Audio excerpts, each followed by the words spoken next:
Hello, everybody, and welcome to yet another episode of the CXO show. My name is Swapnil Kamat. I'm the CEO of upGrad for Business. As all of you are aware, this is the favorite time of my week and I have a great week lined up. I have a lot of CXO interactions during this week, so I'm very, very happy about that. But this is the best time of my week when I get to interact with some of India's most successful professionals. And as usual, most of these professionals for us come from the HR and the learning and development domain because, of course, we're a skilling company. So we are going to get the HR and L&D people to share a lot of their wisdom. Today, I have with me Bharat Chhabra. Bharat, how are you doing? Very well, Swapnil. Happy to be here. Very nice. Since the time we've started this interaction 5 minutes back, you had a big smile on your face, and I think that's always a good thing, right? To interact with people who have smiles on their faces is one of the small but important pleasures of life, wouldn't I you think say? this is the treasure that each one of us has, Yeah. but many are very, miser to use that and spread that smile. Yes, absolutely, and you clearly are not, which is a very very good thing. I know we're going off track. I'm going to do a quick introduction of you first, right? But there's this very nice Chinese proverb that says a person without a smiling face must not open shop. And I find that saying so interesting because it's so important that any interaction, whether it's in your personal life or professional life, I feel in most cases can be made better when you're starting your interactions with a smile on your face. So I think that is a very, very important part of all interactions, if you ask me. Yeah. So I'm going to do a quick Yes. introduction. I'm just Let's going move to, on. Yes. yes, I'm going to do a quick introduction of you, and then we'll start with our conversation. So, Bharat Chabra, who holds the pivotal role of Head of Learning, Culture, and Change at Tata Power, is armed with a postgraduate diploma in management specializing in business administration. Mr. Chabra boasts over 24 years of profound professional experience with a commendable 15-year journey within the distinguished Tata Power Group. At the forefront of his responsibilities, Mr. Chabra spearheads transformative initiatives aimed at fostering a dynamic learning culture, steering organizational change, and created multifaceted value, be it for individuals, for his company, the community, or the nation at large. His extensive track record bears testament to his prowess, having successfully orchestrated the overhaul of performance management systems, strategically aligned learning and development with tangible business outcomes, and playing a pivotal role in the transformative change management within the power distribution sector, particularly as part of the public private partnership model. Driven by a passion for unlocking the potential of individuals and cultivating strategic partnerships, Mr. Chabra dons multiple hats as the chief ethics counselor and a mentor and coach for his team. His infectious, upbeat, and enthusiastic attitude sets the tone for a workplace environment that values growth, innovation, and collaboration. Mr. Chabra's diverse skill set spans critical domains including change management, performance management, business strategy, people development, and training and development. He dwells into a lot of the nuances of learning, culture, and change within one of India's most leading organizations. So, welcome to the show, Mr. Chabra. I hope I've given a decent introduction of you. So, Mr. Chabra, I'd like to start by if you could just quickly take the audience through your journey, possibly right from your last bit of higher education to your journey right now. So just that they know, what you've been through to get to this particular position at Tata Power, that would be great. And keep it succinct, keep it short, but just an overview will help people. See, if I look back my journey has been largely in the change management area. Mm, In mid 90s, when Government of India allowed the automobile companies, so that was the time I joined Devu Motors. mm, So I do not know how many of you would have visited Greater Noida. mm, So the kind of Greater Noida place that you see today, mm, was one of the most backward uh, listed place in the entire country's thing. Mm, mm, One of the most backward places in the country. So when I was part of that change, I was into the corporate affairs department, and there was a new business being set up over there. Government of India had announced the Export Promotion Capital Goods scheme. So Devu came in, mm, DCM joined hands together, the Shri Ram Group. mm, And then with the policy advocacy engagement with the government and stakeholders, so big difference was created over there. mm, So mm, 7 years with that. And then subsequently, Tata Power also ventured for the first time into the distribution space in 2002 mm, when the power sector reforms were introduced. So that was the time that I moved into Tata Power mm. in 2002. In the very first year, as like say maybe I was the second employee on roll when the new Oh, company was formed. okay. So transition of that high loss making, uh, very difficult and very kind of a challenging environment even for the consumers as well, to Mm, what it is the kind of a world-class utility. One of the best utility in the country is mm, the Tata Power Delhi Distribution Limited. So being part of that change and that transition, and this is how the entire journey has been. mm. Now, in 2020, during the COVID year, in the mid of 2020, the peak COVID period, Tata Power took over the Odisha distribution Got companies. it. Yeah. So that is how the journey transition. And having my past experience on the driving change management and transforming of uh, the erstwhile high loss-making power sector company into a Mm, very profitable, modern, and high-tech organization. mm, So the benefit of that learning was utilized here in Odisha, which mm. was again a government and which was kind of a joint venture between the government of Odisha Got and it. the Tata Power. Got So it. as part of the entire legacy workforce was to be part of that new entity.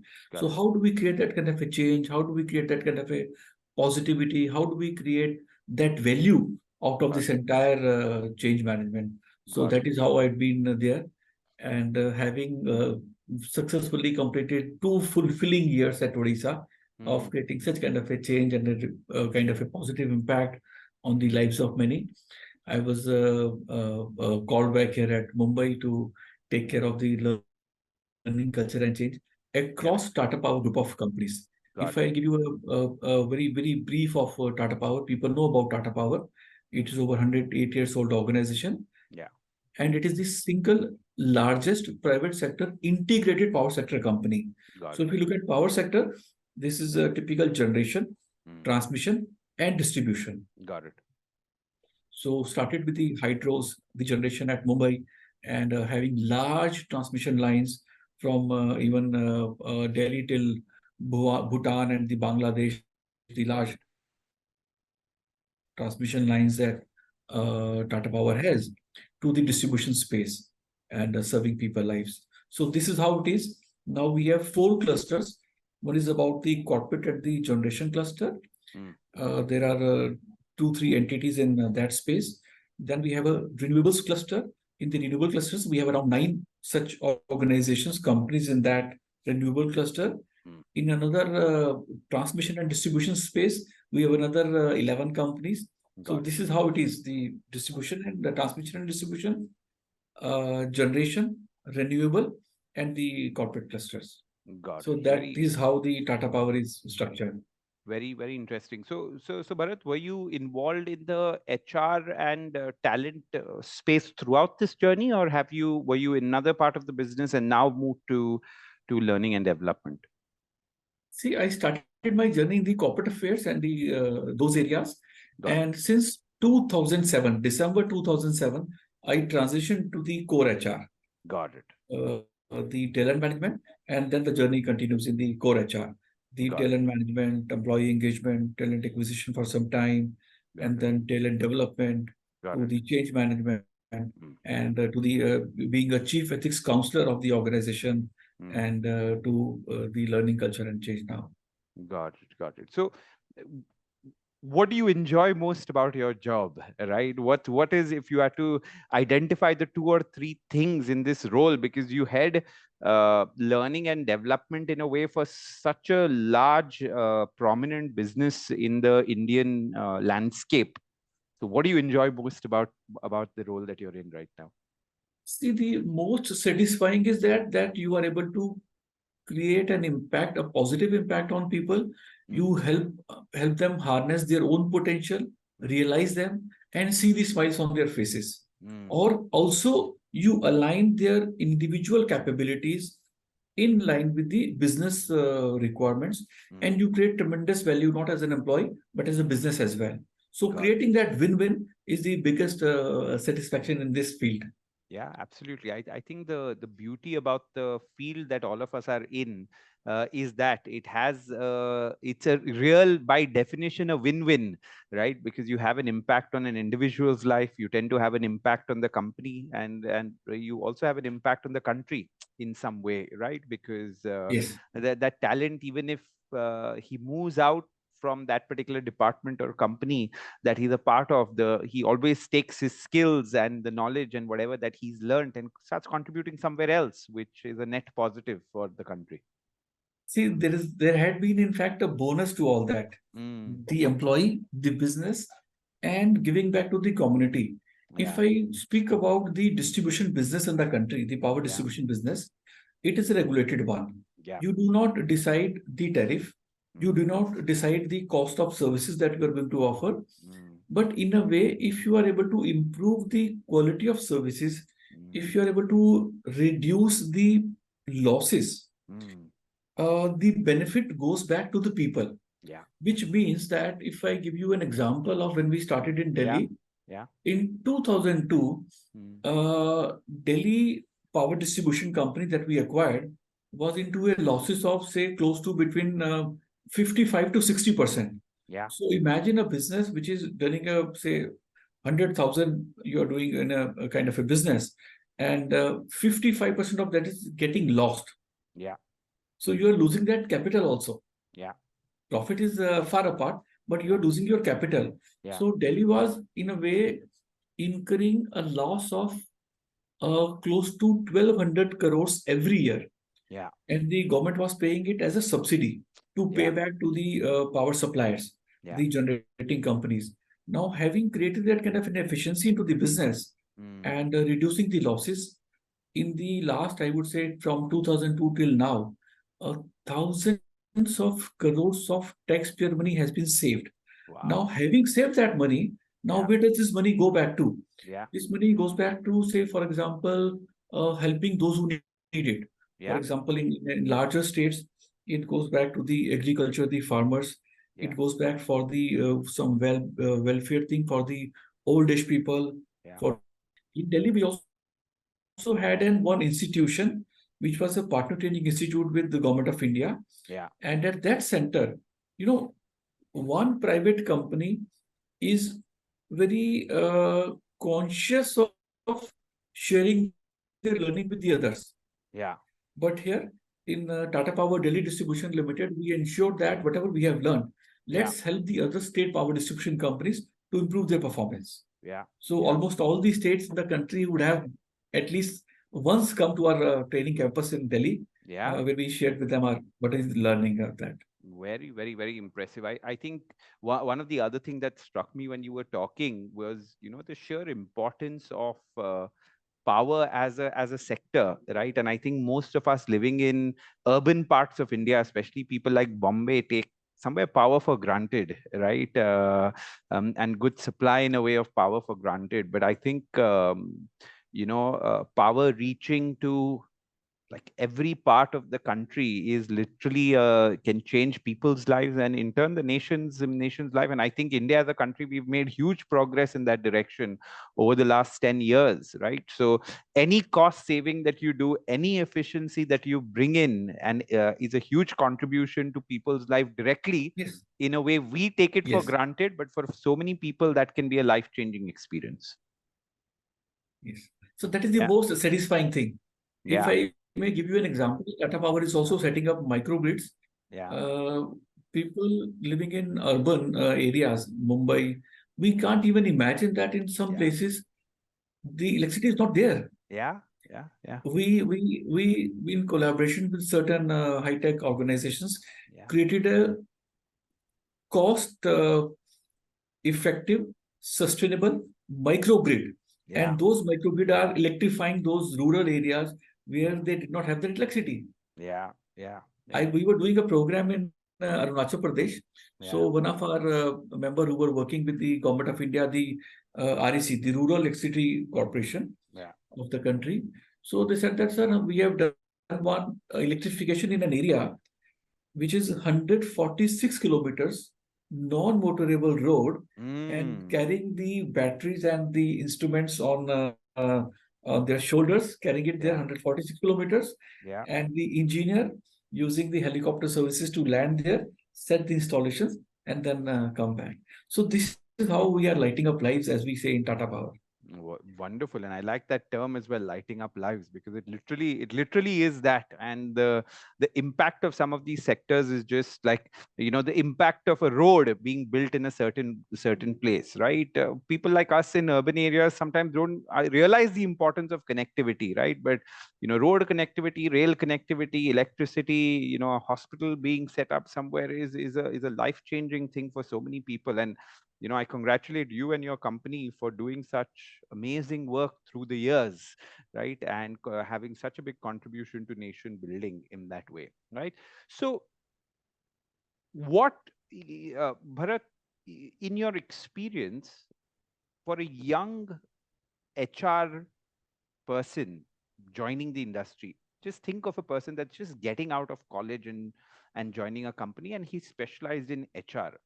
What would your 2 or 3 suggestions be to that young person getting into the field as to how can they be a successful HR professional? See, firstly, it is important to be open-minded, Mm, learning orientation. mm, So that is the first and foremost important thing, that you have mm, to be open-minded. mm. Learning orientation is the first thing I would say. Yeah. Second What is could that, you just tell me a little more about that? What do you mean by open-minded and learning orientation, specifically from an HR executive's point of view? see, what happens is, when we have seen that when people come from the good B schools also, Mm, they felt that they feel that they have learned something which others may not be knowing. mhm, I've studied from a very high and B schools. I mm, learned from them, mm, and I should be like welcome. I mean, I'm doing a favor to join them. Like, mm, that kind of approach is there. Maybe mm, in the B schools also, we create that kind of an elevation, and boosting up their self-image. That mm, yes, this is how you are going to change the world. This is how the world mm, is changing. mhm, So if we have that kind of sense, we at the same time be open to learn that how uh, the business operates. mm. There's a difference between the theory and the practice. Yeah. So if I give you an example of, we did one engagement with one university, and we did a co-blended program. And at the convocation, the vice chancellor of that university came, and at the end he said that today is the expiry date of what we have taught is what used to happen in the past. Yeah. Based on that, we have studied, we have researched, we have created models of what may work. Yeah. But is that fully true? Maybe Yeah. not, Mm. because the environment is changing, and the changing so fast changing Yeah. that we have done something, and when we go to the workplace, so there is something else. Yeah. And he said that whatever we have taught you, what we have taught you of the past, Yeah. and we have charged you money also. Yeah. So now when you go to the workplace, the business is going to actually teach you what works here. Yeah. And for that, you will get paid also. Yeah. Yeah. So be open for the real life learning at the Yeah. workplace. So Yeah. that is what I mean by saying that. Yeah. I think that's such a fantastic point, because There's this very nice quote that says the enemy of knowledge is the illusion of knowledge, right? Not ignorance, right? The enemy of knowledge is not ignorance, but the illusion of knowledge. I think that's from Einstein. And whether you're a newcomer coming into the field or whether you're an experienced person joining a True, company, I don't think it really true, matters. true. At any juncture in your career, I think you need to be very, very cognizant of the fact of how much you don't know, right? And Yes, therefore having that open mind that you spoke about and that learning orientation, I think at any point in your career is important, but especially for people like you said, entering the true. workforce for It's the true for first time. everyone. It's Yeah, not true for the new entrant, but it's true for yeah, everyone. yeah.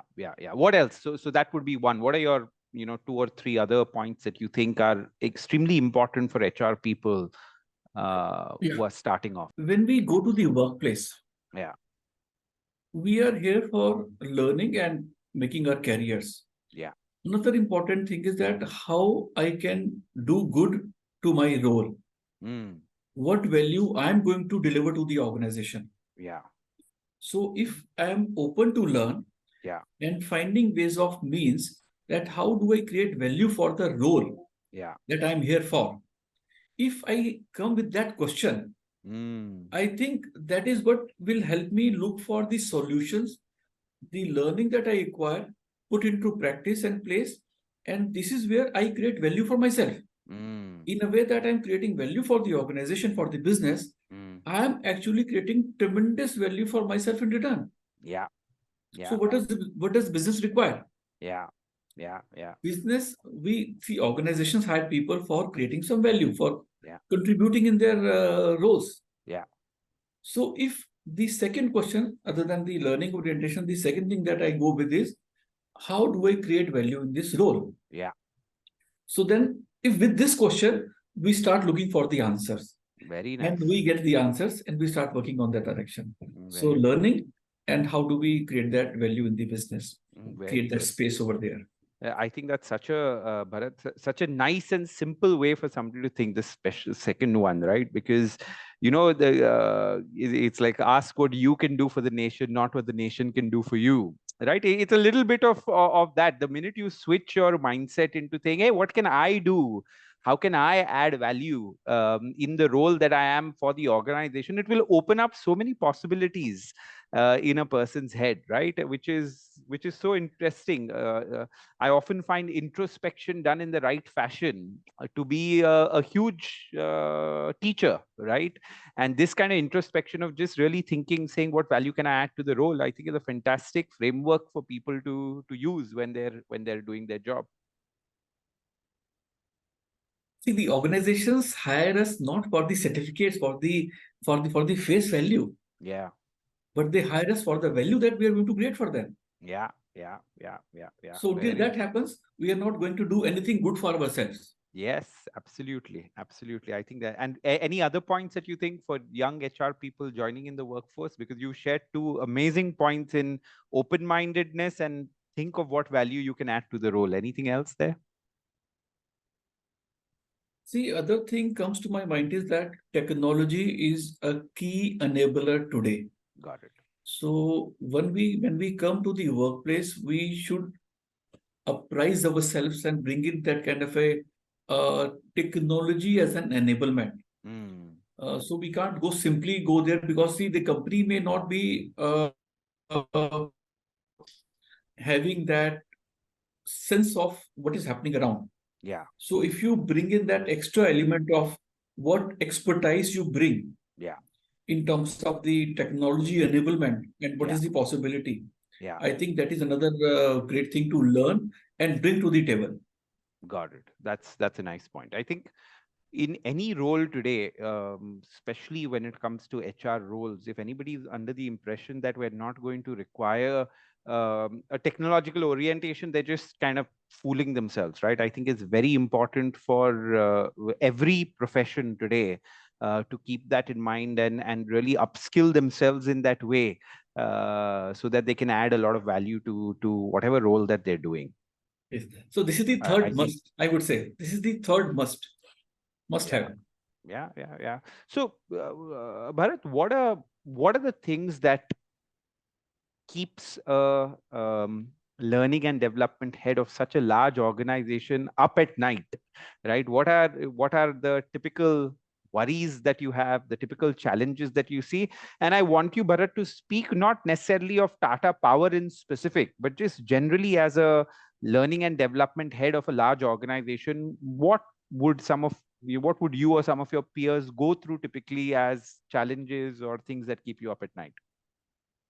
See, I would say that rather being up at night, Yeah. I work hard and in a very creative way, whatever best I can do, that I Yeah. sleep well at night. Yeah, that's a good one.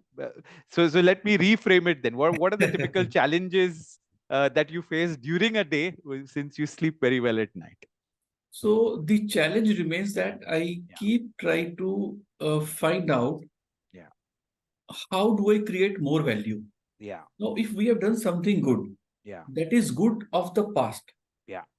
Now, what else we do? Correct. Keep on preparing for having their curiosity very live, Correct. providing that kind of an environment to help them open up and realize their own potential Yeah. on constant basis. Correct. And if I look at in terms of the leadership, the intent is always to look at something on transformational areas, Correct. some concepts like design thinking of something that we have not done before, what is Correct. happening around the world, what is the possibilities. So if we are able to create that kind of environment in the organization, in the Correct. leadership, that they are thinking on those lines, thinking not just on the what we are doing today, Correct. but what could be the possibility for tomorrow. Correct. Correct. So that is another area that we keep working on. And we have created a leadership development framework wherein we Yeah. just not only uh, do the new age or the up learning, but we also try to link it with some of the future growth areas or the possibilities, Mm. Mm. using the concepts of either the design thinking or other areas, that Mm. this is something else that we can do, Got opening it. up the entrepreneurship thing amongst the leaders Got it. and taking up certain projects. So, if I may give you some example, we had an innovation council. We started sometime during 2013 or 14. We started that with that innovation councils. So we did a lot of projects. We did a lot of partnerships and collaborations with the best of best institutes globally, Mm.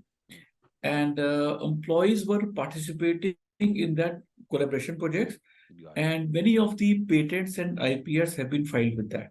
Got it. Got it. So So interesting. looking at how do we create new possibilities, Mm. newer solutions. Got it. So Got that it. is what we keep focusing on. Yeah. That is what keeps us charged during the day. And when we sleep well in the morning, we think of that how do we create a newer today. Got it. Got it. Got it. So what I hear from you is, just to summarize, I think one of the things that you try to do is, try to think of and try to solve is, how do you keep the curiosity alive in your people, right? I think that is something which is very, very interesting take. I think the other thing, like you mentioned, is how we thinking ahead as an organization, right, at all points of time in terms of what is happening. You also spoke about giving people the right kind of exposure to a lot of good practices that are there, right? So I think these would be some of the things that you on a day-to-day basis try to push ahead and push forward. Yes. It is more of innovation management. In the innovation management bucket, we Yeah, put all that.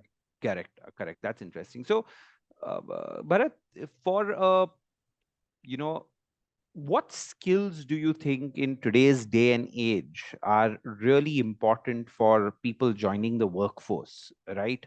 If you could identify two or three skills, and I mean these skills, I want some for you to tell us skills that are industry agnostic in some way, right? That if a person were to join any company, what are the two or three skills that you would say are most important in today's day and age? See, one of the most essential would be, I would say, the technology, Mm. knowledge and awareness of the tech platforms. Mm. If we look at the integrated platforms, Mm. employee engagement platforms, platforms or usage of the artificial intelligence into the system. Mm, The word is artificial, but I would add that in addition to that, we have to have that natural human intelligence as mm, well. That how do we blend that, mm, leveraging the analytics part, using the tools, mm, and creating new possibilities. mm, mm, mm. So, in a way, if you have to summarize in a way, so this is about the tech skills, I would say, with Got it. respect to the business that you want to go into. Got it. Got it. Got Even it. in the even if you look at in the entire HR area also, if you Yeah. say I have to go to the talent acquisition area, so Got it. what are the kind of platforms that are enabler for that success in that role? If Got you it. say that you want to go to the performance management, so all that PMS and the potential assessment and the assessment centers enablement in that framework, Got or it. the coaching enablement in that the leadership framework. Got it. So how do you do that? So you have to find out your interest areas Got it. and the related technology tools with that. Got it. Got it. I think that would be the one point. What else would you say are so tech skills or ensuring that whatever platforms are used in a particular domain, building expertise on those platforms? I think that is your point number one. What are the other skills that you think are omnipresent, required for anybody who's in the workforce or joining the workforce? In another area that is now going to be very very important and critical in this area would be Correct. the data privacy.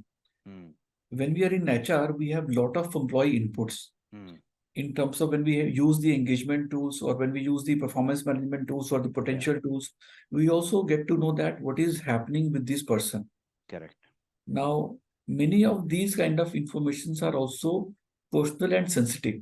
Correct. The organization use that information for the betterment of the employee and the company as a whole, as a Got kind it. of a win-win thing. So Yeah. while we are going to that and using the tech tools, it is now becoming very, very important to ensure that we have solid privacy thing that we protect and be sensitive to that. Mm, mm. Got it. But that would again, like I said, that is something very specific in terms of, I guess, data privacy. But my question to you is slightly broader, Bharat. Right? Just skills that you see are overall applicable, irrespective of which any profession that people would get into. Are you seeing anything like that, which you think See, are omnipresent and important skills across? another important thing that I'm looking at is the stakeholder management.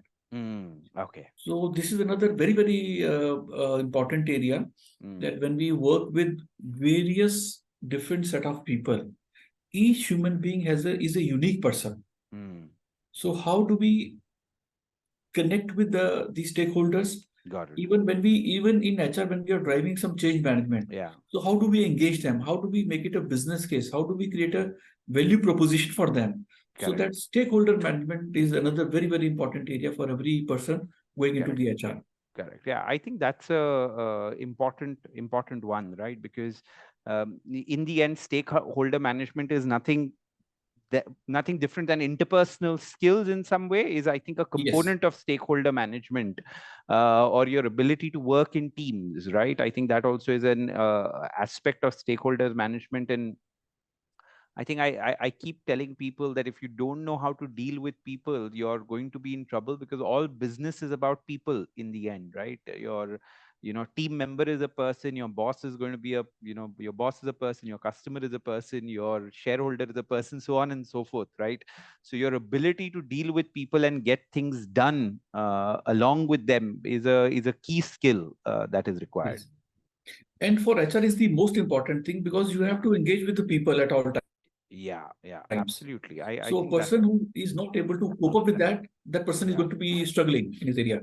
Yeah, yeah, very, very interesting. Bharat, you would have, I'm sure through your long journey getting to this particular level, you would have been through a lot of difficult or tough situations, right? So, what are some of the keys that young people can pick up, which is how do you deal with failure?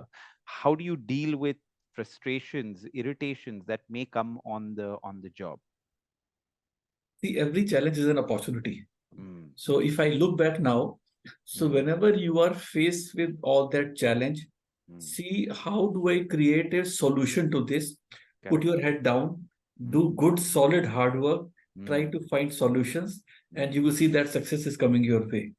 So that is the mantra, that whenever you feel that the challenge is bigger, tell him mm. that you are stronger than your fears. That's that's a nice one. So look at every failure as a opportunity. I think the key is always in a way when a big challenge comes across, or a big failure slash challenge comes across, to know that you need to put in the hard work to get past it, and know that Yes. if you put in the hard work, you will be able to get past it. So, or the other way you can call it that the belief in your own self. Yeah, And Kabir, there's a movie recently with that. yeah, Keep that right in front of you in all those times. yeah. Tiger Abhi Zinda Ah, hai.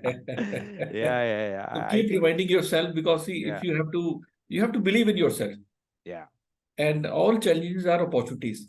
So the bigger the challenge, the bigger the success. yeah. I So think if that you is want bigger success, be open to face all those kind of challenges. correct. Yeah, I think that's a very nice thing for some people to take back. But what do you think has been your key to doing well in your career? If you have to identify, you had quite a long career, and you've done well in your career, right, to get to this particular position, which is, very select amount of people get to it. So if you were to tell us what has been that key for you to do well in your career, what would that be? To any two or three things that come to your mind. See, the one and the most important thing that works well for me is that how do I create value for others? Mm. So it is not about the CSR thing. Yeah, It is about harnessing and helping them realize their potential, yeah, link to the business, got it, align people values to the organizational values, and got it, look at what business success can be delivered. So got it. whatever value I have created for others, the more value has come back to me.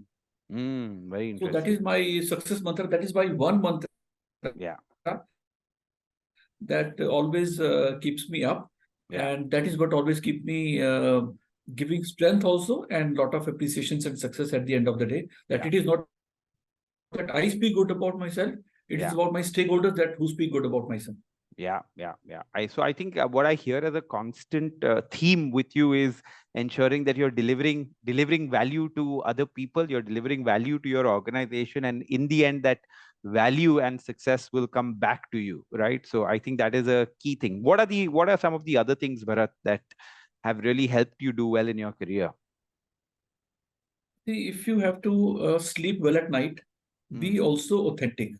mm, So you cannot fake uh, many a times during the day. mm, Maybe at some time, maybe you don't want to express yourself in a way that may hurt others. Maybe yeah. at that time you may be try to may fake or cover your emotions, Mm, but largely try to be more authentic so that you sleep well in the night. So that is mm, another thing, that if you sleep well in the night, you are better charged the next day. So yeah. that sleep is important for the next day. 16, 17 hours or so. Yeah. I So would. do good work, hard work, Yeah, be yeah. authentic. Yeah, I think that's a very good mantra. I think especially when people want to have long careers, and more often than not, people will end up having a long career.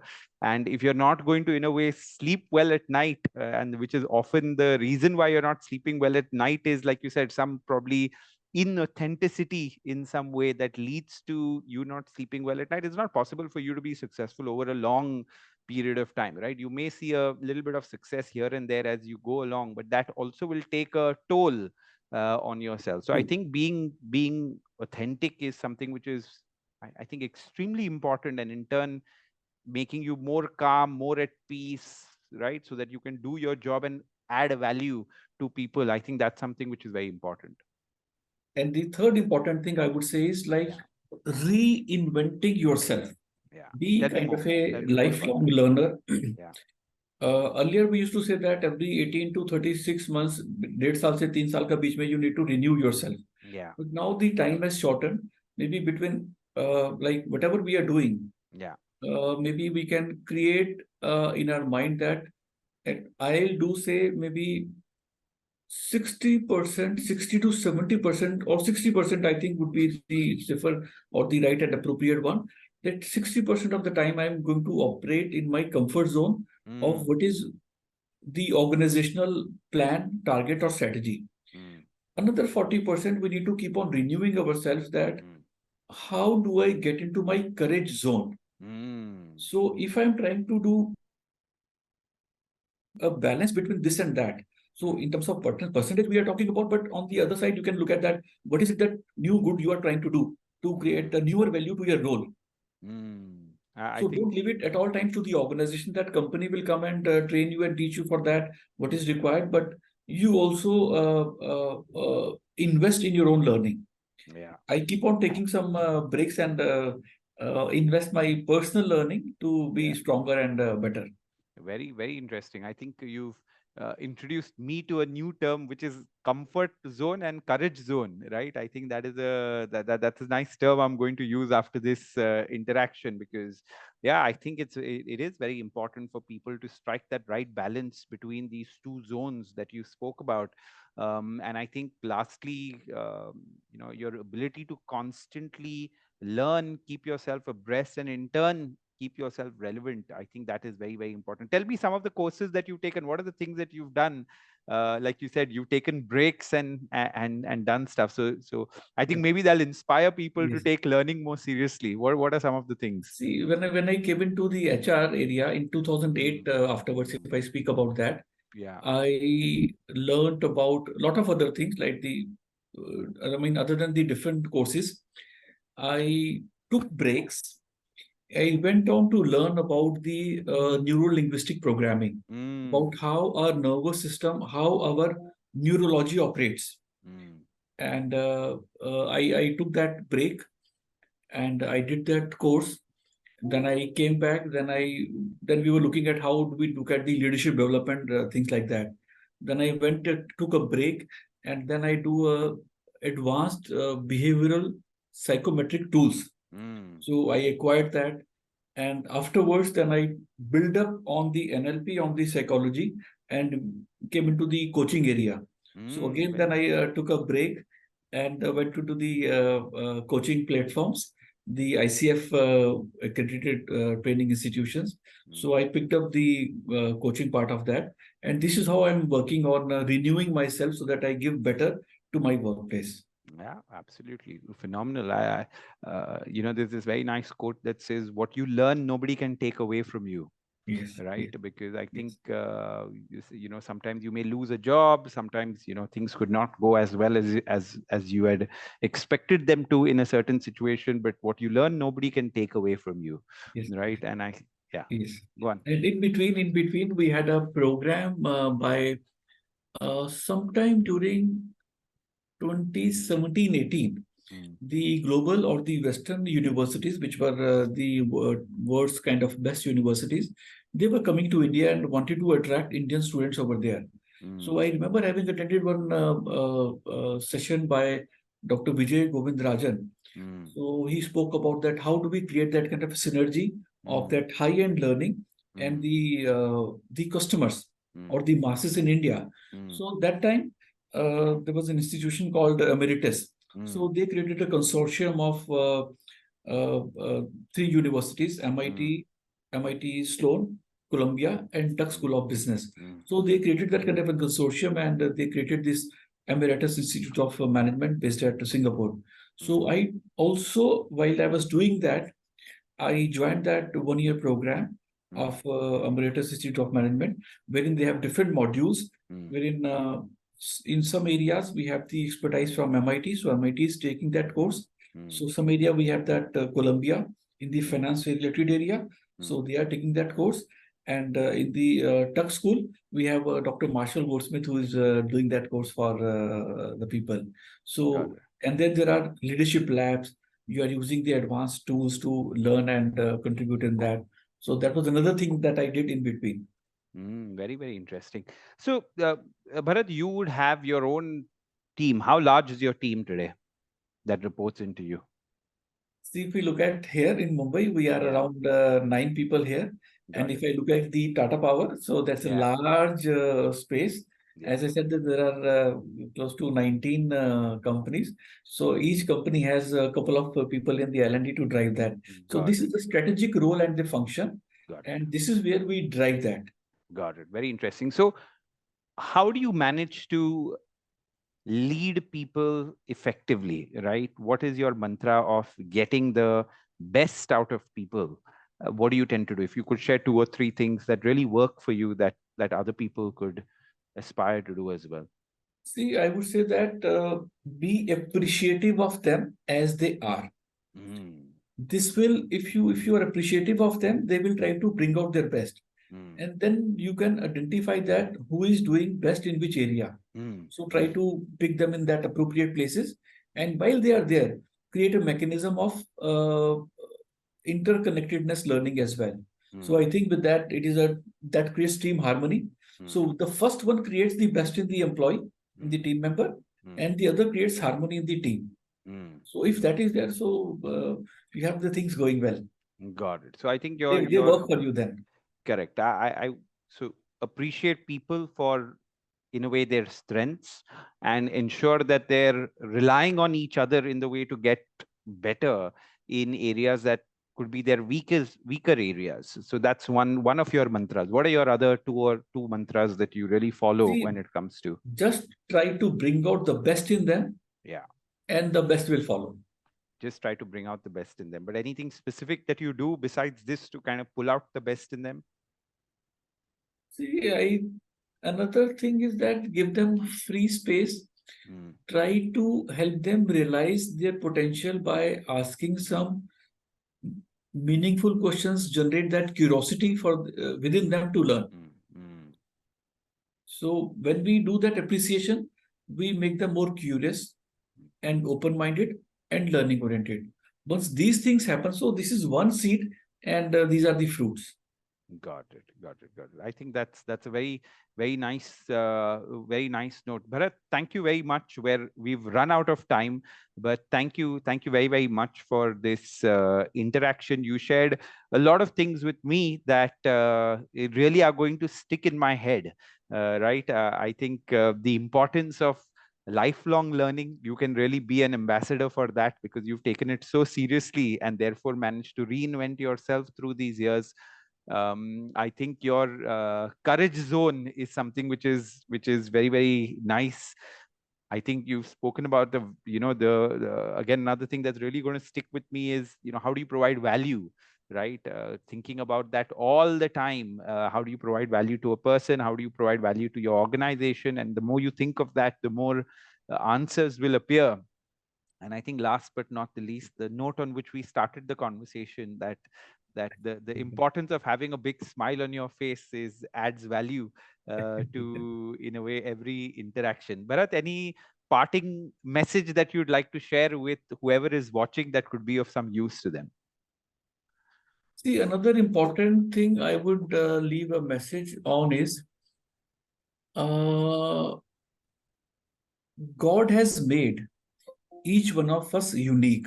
Mm, So we need to find our uniqueness. We need to discover ourselves. mm, As I said that, we need to believe in ourselves also. mm, And then how do you position yourself in a way that you are a true, authentic creation? mm, You appreciate God for giving you that uniqueness. mm, You mm, appreciate your parents for making you that kind of a unique person come into this world. mm. So find your uniqueness and create tremendous value, not just for yourself, but spread smiles. Very nice. You've now literally pushed me. I have to ask you this question because it's such a nice note that you've left us. And how did you find your uniqueness, right? And if you had to describe what your uniqueness is, what would that be? And how did you find your own? Because that is something, again, people could possibly use, because it's a lovely message that you've given. See, when I got into the talent management, Yeah. uh, I just started flowing with the flow. Mm, And the yearning was that how do I do good in my area? mm, So in my area, when we were doing talent management, it is all about people. mm, So now how do I bring out the best in them in case they have to deliver business results? See, how do they, I mean, how do they become better? if they're able to deliver business success. Yeah. So now how do I create a linkage between the employees and the business objectives? Mm. If I am able to create that kind of an alignment and help them uh, develop or realize their potential or harness their potential in that direction, Got it. basically channelizing the potential in the required area. So Yeah. I think that worked well for me in those areas. Yeah. And when I went into the other my self learning and the studies, I realized that we are all born unique and equally competent enough. Mm. So, and we come with so much of potential. Mm. So why not harness that potential? Mm. So I kept working on those areas. So the more I went into that, so the more I did on that. So I keep on getting that appreciations and that success thereon. Mm. So when I'm getting that success, so this is motivating me to create more value. Mm. Mm. So the more value I create, the more appreciation I get. So Got I it. create more value. So that is how Got it. that keep on happening. And Got I it. realized that went into that area by kind of a natural flow. Got it. So I went flow with the flow. But it is a time that everyone, when we feel that we are not into a, if we are not getting appreciation, if we are not getting a good night's sleep, Mm. it means we are not what we are doing. Mm. We are not authentic. We are not trying to harness our own potential of what we value. Mm. If we align our personal values Mm. in line with the role or area, Mm. I give you another example. At one point in time, I also thought of going into the finance Mm. or the sales. Mm. So I was facilitated through a expert that what are my personal values. Mm. So what is it that I value and what is something that I will not compromise. Mm. So, for example, if a person is into a sales, so what would be a super successful salesperson would be? Mm. बोलते हैं ना वो गंजे को कंघी Yeah. बेचना. Yeah. Yeah. So if you are able to do that, even if Yeah. that is not creating value for the other person, Yeah. if you are able to do that, maybe you Yeah. can be a good successful salesperson. Yeah. But will I Yeah. be happy with that? Will Yeah. I get a good night's sleep? Maybe Yeah. not. Yeah. In finance, you have a limited area as of Yeah. now. When we, Yeah. if we leave aside the treasury and the investment banking and those areas, otherwise accounting is a very limited area that you Structured, work on. structured area. Yeah. So, are you happy with that? Yeah. Do you feel more comfortable and open in the open space? Yeah. Maybe not. Yeah. So the most then came the HR. So that Mm. how do I create value? Do I feel good about that? Yes, I feel very good about that. Mm. That I brought in smile on someone's face. I Mm. help them do better. So Mm. if that gives me a good night's sleep, so I think that is one area that we need to reflect upon on. Like, what is my yearning? What is Mm. it that I cherish doing? Mm. And when I'm doing that, do I flow with the flow? Mm. Or another thing that how do I uh, get a rapid learning in that area? Mm. For example, we have the best of teachers. Maybe somebody will come on the engineering, the best of experts, say from MIT. So if the best of words professor is teaching you in some subject, maybe you will not feel comfortable if Mm. you are not wired for that. Mm. So find out what we are wired for that. So Mm. that comes where we get the rapid learning. So Got it. this is the area that I'm enjoying learning. Got it. Got it. Got it. So Got when it. I got into all these areas, so I started feeling that yes, I am fitting well in this area, and this is how I went with the flow. So Very flow with the nice. flow then. Very nice. I think that's a wonderful, wonderful note for you to end on. If I just had to summarize your beautiful last answer, I think, being in a flow state, you right, realizing when you're actually flowing or in a flow state, I think that is something which is very, very important.